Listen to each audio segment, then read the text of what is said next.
사무엘상 16장 1절 말씀은 단 한 절이지만 많은 의미를 담고 있는데요.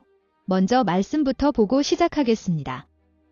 여호와께서 사무엘에게 이르시되 내가 이미 사울을 버려 이스라엘 왕이 되지 못하게 하였거늘 내가 그를 위하여 언제까지 슬퍼하겠느냐. 너는 뿔에 기름을 채워 가지고 가라.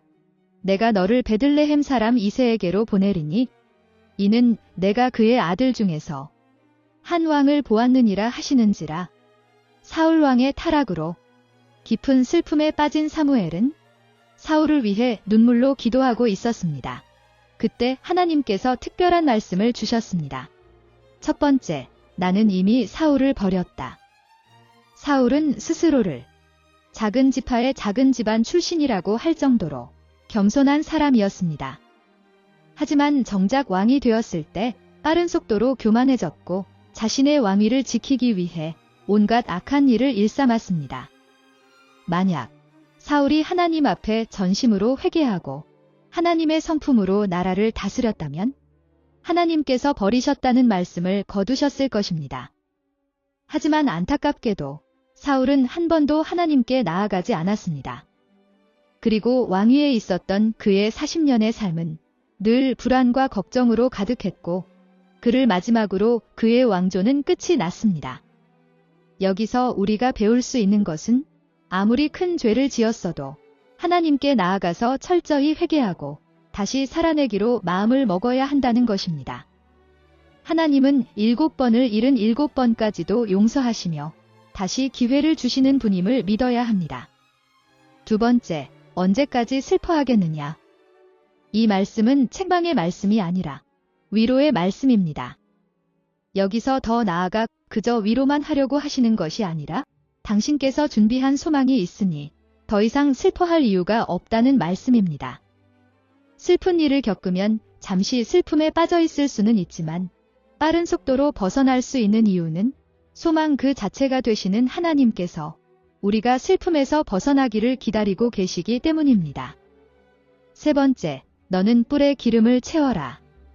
하나님은 위로의 말씀만 주신 것이 아니라 구체적인 행동으로 이끄셨습니다. 뿔에 기름을 채워라.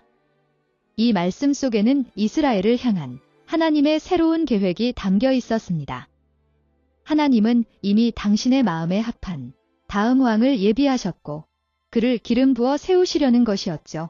이처럼 하나님은 우리가 절망할 때에도 다음을 준비하고 계시며 우리를 그곳으로 인도하십니다. 네 번째, 베들레헴 사람 이새에게로 보내겠다.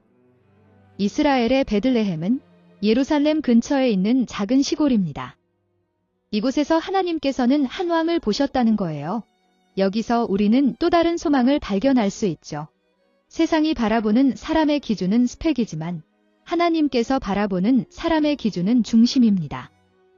사회적으로 타인에 비해 부족하다고 느껴 살아갈 소망이 없다고 느끼셨다면 중심을 보시는 하나님께 소망을 두세요. 하나님께서 원하시는 마음의 중심으로 한 걸음씩 나아갈 때 새로운 은혜를 경험하게 될 것입니다.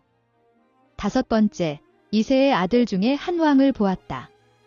하나님께서는 말씀하실 때 정확한 정보는 일단 그 말씀에 순종을 한 후에 알려주시는 분입니다.